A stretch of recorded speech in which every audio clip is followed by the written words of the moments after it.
I'm here with Elliott Connie, and Elliott is a psychotherapist who came to me through a good friend of mine, Bill O'Hanlon, who is actually, and there's another case study. If you go and dig into our case studies, you'll see the case study with Bill O'Hanlon. In any case, Elliott, thanks for joining us. Can you just tell folks a little bit about yourself and your business? Yeah, so thank you for having me. My name is Elliott Connie, and I'm by trade, I'm a psychotherapist. I have a practice in Texas. And more recently, I have transitioned to teaching psychotherapists how to do something called solution-focused brief therapy. And I offer courses online to do that, which is pretty exciting and awesome. I also travel around. I've been to about 30 countries teaching people how to do this. So it's a lot of fun in my business. And so you've recently, you had this practice, you saw a lot of clients, and then you recently, you came into my world a few years ago and you've made this big leap, big transition. Right. Yeah, so when I was in graduate school, I knew I wanted to have a practice because I knew I wanted to be free to practice however I wanted instead of being told by my bosses how to do psychotherapy. And I got really obsessed about building the biggest practice I could. But I'm someone, I really want to reach people. I really want to make a difference. And I really want to, do my part of eradicating human suffering if I could. And I realized that no matter how hard I worked, I was only going to be able to reach this many people in my practice. And if I could figure out a way to reach people online, then in essence, all of the psychotherapists I taught, their clients would also experience a difference. And that's what motivated me to transition my work online, to take some of the load off of me and reach many more people with hope and positivity, which is, I think, the greatest drug to get addicted to. I agree. It's a great one. It's a great one. So tell me about how you go from being a therapist, a psychotherapist, and working with clients to building a training business for other psychotherapists. And how do you launch something like that? And perseverance. That's how I describe it. I can remember. Is it okay? Can I be specific here? Is that all right? That'd be great. I can remember thinking okay, I'm gonna do this thing, and I'm reading online you got to have an email list, and I've got no email list, and it's 2016, 17, whatever year, and I got no email list. I was if I can get to 100 people, if I can get my email list to 100 people, I'll be the most famous person ever. And I got my email list to 100 people just with a newsletter.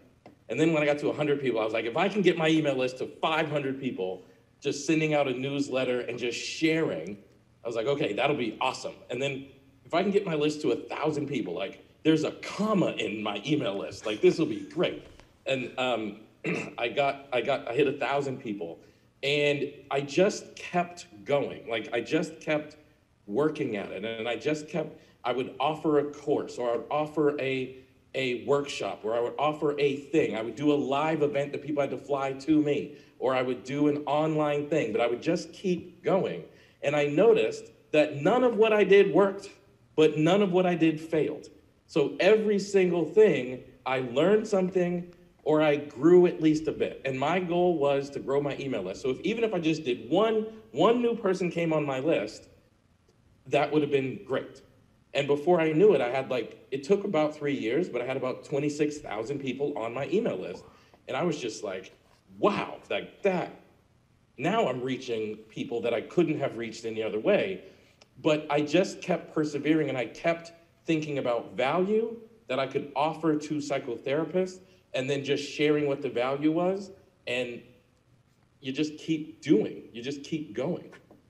I love it because since you're in my world, you know that a lot of people, they get stopped before they ever get started because they think, I can't have an email list, or I don't have a huge list. But I love that you just had this, wow, if I could just have 100, that'd be so amazing.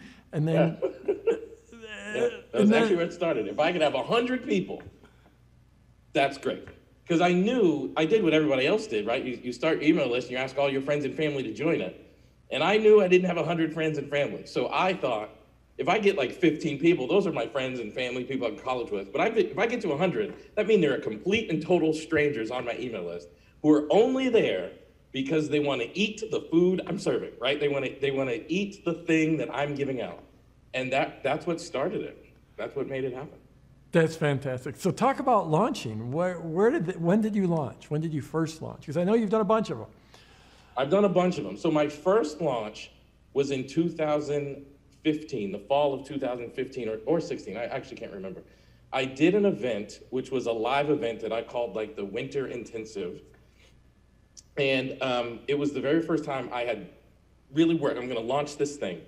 And I did this launch, and I was like, if I can get 30 people in a hotel conference room, that'll be sold out because I could only hold 35. And I got to 35 people, and I had people calling me saying like, my friend is there, can you please let me in? I see registrations closed and I know you're sold out. And I had to call the hotel to see if we can get into a bigger room. And that very first launch let me know that this was possible if you follow the right process and if you stick to it enough. And so, and how much did you charge for that one? Oh boy, I don't remember. I think I charged like $797, and I ended up with like 42 people showing up. Wow. And to me, that was $9.6 billion. That was an unheard of amount of money. No one I had ever known had ever had that much money come in one time. I only left the registration open for a week. So it was like, this is the most money you could possibly make in a week. Like there is no plus one to this. Like this is the maximum you could make in a week, and it's amazing. That's incredible. And you delivered that one in person, but then when did you move to then delivering it online? So about 6 months later, I created, and I recorded it on my phone, and I created this training series that really went deep into the psychotherapy mindset. And I remember just being grossly disappointed with that. Because I thought, because of how just amazingly enthusiastic the first one went, and I remember, and I made money, I don't remember how much, but I made money, probably like $10,000. But I was fully prepared to make hundreds of thousands of dollars on that second launch. And that is when I just decided, I'm gonna do this until I get good at it. I have an athletic background. And I swear, like the greatest skill you can have in the world is perseverance. And I remember when I got to college playing baseball, the difference between college baseball and high school baseball is 10 miles an hour on a fastball and a slider, right? So you have to figure out how to have bat speed to hit 10 miles an hour faster and how to hit a slider. And I'd never seen a slider in my life. And those of you who don't know baseball, a slider is a pitch that looks like a fastball, but isn't. By the time it gets to you, it has moved. And I remember locking myself in the batting cage with my coach, and I told him, throw me sliders until I can hit the damn things. And it took a few weeks, but before I knew it, I was an all-American baseball player in college. And I viewed launching the same way. Like, lock me in the launch room, and I'm not coming out until I can do this well. So that first online launch, I probably made like 10 grand, but I was so disappointed. And I just thought, this is the moment where you're gonna lock me in the launch room until I get good at it. And it took me about 3 years of launching once, sometimes 3 times a month. But I wasn't after money. I was after skill and difference. I wanted to make a difference in people's lives, and I wanted to build the skill. And it wasn't until March of 2020 that it happened. And I thought, holy cow, like, this is different. Like it finally clicked. I finally understood it. What happened in March 2020? You can't leave us hanging there. So in March 2020, so while I'm launching, having mediocre results, I'm making the bulk of my income traveling around the world teaching. I've become one of the leading teachers in this solution-focused thing that I do in the world, probably easily the top hired lecturer in the world. I've lectured about this approach on every continent. I've keynoted at major conferences. So it wasn't translating into online success. So I was just on the road 3 weeks out of the year teaching. And then March 11th, I'll never forget it. I was sitting at my desk at home and I was watching an NBA basketball game and they canceled the NBA basketball game. And I thought, oh shit, I'm about to have all of my events on my calendar schedule canceled and I don't know how this is gonna go. And sure enough, over the next 48 hours, about 40 gigs canceled or postponed, and it's all gone. And I didn't know what to do. I had no idea what to do. So I just thought, I can launch. It's the one, I have control. I have control over the launch. The email list belongs to me. At this time, there's about 26,000 people on my email list, which, by the way, in the subsequent months since, it has now more than doubled. It's about 53,000 today. And I just thought, all I can do is launch. And something about that launch clicked. And it shouldn't have. It's in the middle of the pandemic. Every psychotherapist just lost all their clients. And all my friends were telling me, you can't launch. Nobody has any money. But I just said, it's the only thing I know how to do. And I did the launch. The product cost $147. And I had 262 people buy. And I thought, holy shit. Like, that's the biggest number I've had by more than double. I thought, holy moly. That's the biggest number I had by more than double. And my email list grew by about 1,000. And I realized something, at least for me, the key to launching is only two things. I need things really simple in my head. Number one, I have to convey to the audience that I used to be like you. And number two, I have to be able to convey to the audience that you can now be like me. So I used to be like you, I've been where you are, and if you buy into what I'm saying, you can be where I am. And there's something about that clicked. But I didn't trust it. So when April came, I was like, we're gonna launch again, just to see if it was a fluke in March. So we're gonna launch again and see what happens.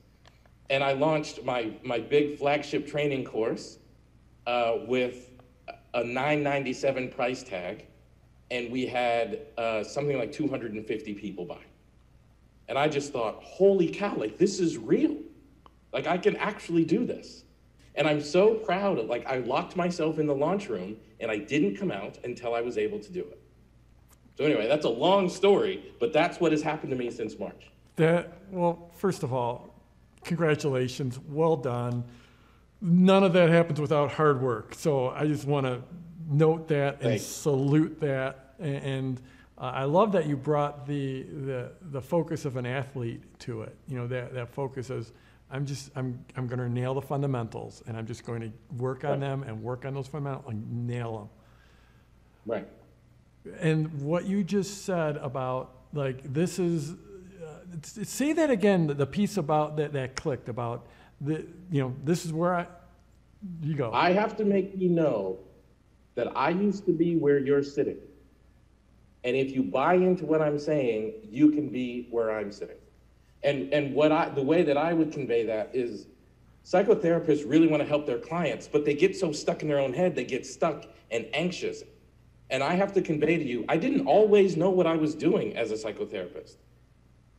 But I did these things that helped me become confident and help my clients and make a difference in my clients' lives. And if you can buy into that and give me $97, you will be confident too. And once I understood that that's like the art of, like, you can study the fundamentals and you should, but it's actually not about the pragmatic steps. It's about the stuff in between. And you have to, like, grind enough to get there, right? You have to just, like, you have to do it enough so that you're no longer thinking about the fundamentals, and then that's where the art shows up. And it took me, I don't know how long it takes other people or whatever, but it took me about 3 years. Well, and then I got it. Yeah, it took you the perfect amount of time. You know, we all move at, I'll tell you what, you moved faster than I did when I started out. Absolutely. And there's some people that move faster than both of us, but everyone, you know, that was the perfect time for you. And really, at the end of the day, I mean, that's what I'm doing right now, is I'm trying to convince people that we used to be where they are, and this is where I am now, and this is how you get here. Actually, for Elliott, can you just, as a final question here, could you just speak directly to the folks watching this about that idea of you used to be there where they are, you hadn't launched, and frankly, you were up against it too. If you had 40 gigs canceled like that. 48 hours. Yeah. I think what I would like to say to people is, like, I remember having a huge therapy practice and having $200,000 in revenue, but $230,000 of expense. And I remember stressing about where I'm going to be able to come up with the extra revenue. And I remember thinking about how I'm going to take care of my partner. I remember feeling like a failure. I remember feeling lost. I remember feeling stressed. I remember feeling like being able to make money online is for people who had like spent years in graduate school studying marketing. I remember feeling like I didn't have that skill. I wasn't good enough. I remember feeling like that was about them. I remember all of that. I remember looking at the world and just thinking like, that's not for me, because I took the clinical path. So like, I'm not gonna be able to achieve those things because they took the marketing path. I remember also when you start like selling to people and you start figuring it out, I remember getting emails from people that weren't super kind. I remember having to overcome that thing that it's not really about selling, it's about impact. And if I want to make a difference in the lives of psychotherapists, I owe it to the world to make some money so I can stay in business to keep making a difference. I can't make a difference if I've had to close my business because I'm broke. Like, I remember all of that. But that's different now. It's different today because now the conversations I have with myself are you know, 6-figure per month conversations and 7-figure per year conversations. But I remember not being able to sleep at night. I remember waking up with a knot in my stomach, and I remember avoiding my wife's phone calls because I knew she was going to be asking me hard questions about when I was going to be able to put more money in the bank account. And I remember like being in session all day, just being thankful. By the time I got done, she was asleep. I remember those things. And yesterday, my wife texted, and this is like almost going to bring me to tears. Yesterday, my wife is looking for a car. She texted me a picture of a car she was looking at, knowing that I could just go buy it cash. But I remember where it started, and it didn't start like that. But that's where we are today. Elliott, thank you so much. I love the work you're doing. Your heart just explodes out of the frame. It's so great to talk to you. A remarkable story. I can't wait to see what you've got coming next.